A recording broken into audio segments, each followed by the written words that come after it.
Hi hello ಎಲ್ಲರಿಗೂ ನಮಸ್ಕಾರ. ಭಾಷಾ ಪಾಯಿಂಟ್ ಯೂಟ್ಯೂಬ್ ಚಾನಲ್ಗೆ ನಿಮ್ಮೆಲ್ಲರಿಗೂ ಸ್ವಾಗತ. ಈ ಚಾನೆಲ್ನಲ್ಲಿ ನಾವು ತೋಟಗಾರಿಕಾ ಬೆಳೆಗಳಾದ ಅಡಿಕೆ, ಶುಂಠಿ, ಕೊಬ್ಬರಿ ಮತ್ತು ಮಾರುಕಟ್ಟೆಯಲ್ಲಿ ಪ್ರತಿದಿನ ಇರುವ ನೈಜ ಮಾರುಕಟ್ಟೆ ಬೆಲೆಗಳ ಮಾಹಿತಿಯನ್ನು ನಿಮಗೆ ನೀಡುತ್ತೇವೆ.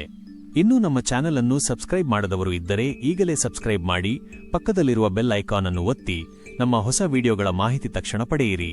ಹಾಗಾದರೆ ಬನ್ನಿ ಇಂದಿನ ವಿಡಿಯೋವನ್ನು ಆರಂಭ ಮಾಡೋಣ. ವೀಕ್ಷಕರೇ, ಇಂದು ಯಾವ ತಾಲೂಕುಗಳಲ್ಲಿ ಪ್ರತಿ 100 ಕೆಜಿ ರಾಶಿ ಅಡಿಕೆಗೆ, ಚಾಲಿ ಅಡಿಕೆ, ಇತರ ಅಡಿಕೆ ಇವುಗಳಿಗೆ ಮಾರುಕಟ್ಟೆಯಲ್ಲಿ ಎಷ್ಟು ಬೆಲೆ ಇದೆ ಎಂದು ತಿಳಿದುಕೊಳ್ಳೋಣ. ಸೋಮವಾರ ಬಂತೆಂದರೆ ಅಡಿಕೆ ಬೆಳೆಗಾರರ ಕಣ್ಣು ಮಾರುಕಟ್ಟೆಯ ಕಡೆಗೆ ಇರುತ್ತದೆ. ವಾರಾಂತ್ಯದ ರಜೆಯ ನಂತರ ಇಂದು ಮಾರುಕಟ್ಟೆಗಳು ಪುನರಾರಂಭವಾಗಿದ್ದು, ಶಿವಮೊಗ್ಗ ಮತ್ತು ಚನ್ನಗಿರಿ ಕೇಂದ್ರಗಳಲ್ಲಿ ಹೊಸ ಹುರುಪು ಕಂಡುಬಂದಿದೆ. ನೀವು ಈಗ ಅಡಿಕೆ ಮಾರಾಟ ಮಾಡಲು ಯೋಚಿಸುತ್ತಿದ್ದರೆ ಮಾರುಕಟ್ಟೆಯಲ್ಲಿ ಯಾವ ವೆರೈಟಿಗೆ ಡಿಮ್ಯಾಂಡ್ ಇದೆ ಮತ್ತು ಎಲ್ಲೆಲ್ಲಿ ಎಷ್ಟು ರೇಟ್ ಇದೆ ಎಂಬುದು ಇಲ್ಲಿದೆ. ಶಿವಮೊಗ್ಗ ಅಡಿಕೆ ಮಾರುಕಟ್ಟೆ 100 ಕಿಲೋಗ್ರಾಂ ದರ. ಮಾರುಕಟ್ಟೆ ಅಡಿಕೆ ವಿಧ: ಗರಿಷ್ಠ ಬೆಲೆ ಭಾರತೀಯ ರೂಪಾಯಿ, ಮಾಡೆಲ್ ಬೆಲೆ ಭಾರತೀಯ ರೂಪಾಯಿ. ಶಿವಮೊಗ್ಗ ಸರಕು 98,596 ರೂಪಾಯಿ, 82,640 ರೂಪಾಯಿ. ಬೆಟ್ಟೆ 63,210 ರೂಪಾಯಿ, 62,930 ರೂಪಾಯಿ. ರಾಶಿ 54,659 ರೂಪಾಯಿ, 51,509 ರೂಪಾಯಿ. ಗೊರಬಲು 37,169 ರೂಪಾಯಿ, 36,050 ರೂಪಾಯಿ. ಇಂದಿನ ತಿಪಟೂರು ಕೊಬ್ಬರಿ ಮಾರುಕಟ್ಟೆ. ಉತ್ಪನ್ನ ದರ: 100 ಕಿಲೋಗ್ರಾಂಗೆ ಕೊಬ್ಬರಿ 30,888 ರೂಪಾಯಿ.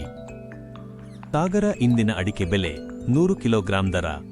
ಅಡಿಕೆ ವಿಧ: ಕನಿಷ್ಠ ಬೆಲೆ ಭಾರತೀಯ ರೂಪಾಯಿ, ಗರಿಷ್ಠ ಬೆಲೆ ಭಾರತೀಯ ರೂಪಾಯಿ, ಮಾಡೆಲ್ ಬೆಲೆ ಭಾರತೀಯ ರೂಪಾಯಿ. ಚಾಳಿ 30,099 ರೂಪಾಯಿ, 43,209 ರೂಪಾಯಿ, 41,553 ರೂಪಾಯಿ. ನ್ಯೂ ರಾಶಿ 48,199 ರೂಪಾಯಿ, 54,099 ರೂಪಾಯಿ, 52,085 ರೂಪಾಯಿ. ಸಿಪ್ಪೆಗೋಟು 5,601 ರೂಪಾಯಿ, 22,129 ರೂಪಾಯಿ, 17,813 ರೂಪಾಯಿ. ಸಿರ್ಸಿ ಇಂದಿನ ಅಡಿಕೆ ಬೆಲೆ. ಬೆಟ್ಟೆ 47,248 ರೂಪಾಯಿ, -41,681 ಭಾರತೀಯ ರೂಪಾಯಿ. ಬಿಳೆಗೋಟು 39,899 ರೂಪಾಯಿ, -34,989 ಭಾರತೀಯ ರೂಪಾಯಿ. ಚಾಳಿ 48,299 ರೂಪಾಯಿ, -46,378 ಭಾರತೀಯ ರೂಪಾಯಿ. ಕೆಂಪುಗೋಟು 37,898 ರೂಪಾಯಿ, -32,171 ಭಾರತೀಯ ರೂಪಾಯಿ. ರಾಶಿ 53,318 ರೂಪಾಯಿ, -51,288 ಭಾರತೀಯ ರೂಪಾಯಿ. ವೀಕ್ಷಕರೇ, ಇಂದಿನ ವಿಡಿಯೋ ನಿಮಗೆ ಉಪಯುಕ್ತವಾಗಿದೆ ಎಂದು ಆಶಿಸುತ್ತೇನೆ. ಈ ರೀತಿಯ ಅಡಿಕೆ, ಶುಂಠಿ, ಕೊಬ್ಬರಿ ಹಾಗೂ ಮಾರುಕಟ್ಟೆಯ ನೈಜ ದರಗಳ ಮಾಹಿತಿಯನ್ನು ಪ್ರತಿದಿನ ಪಡೆಯಲು ನಮ್ಮ ಭಾಷಾ ಪಾಯಿಂಟ್ ಯೂಟ್ಯೂಬ್ ಚಾನೆಲ್ ಅನ್ನು ಈಗಲೇ ಸಬ್ಸ್ಕ್ರೈಬ್ ಮಾಡಿ. ವಿಡಿಯೋ ನಿಮಗೆ ಇಷ್ಟವಾದರೆ ಲೈಕ್ ಮಾಡಿ ಮತ್ತು ನಿಮ್ಮ ಸ್ನೇಹಿತರಿಗೂ ಶೇರ್ ಮಾಡಿ. ಯಾವುದೇ ಪ್ರಶ್ನೆ ಅಥವಾ ಅಭಿಪ್ರಾಯ ಇದ್ದರೆ ಕಾಮೆಂಟ್ನಲ್ಲಿ ತಿಳಿಸಿ.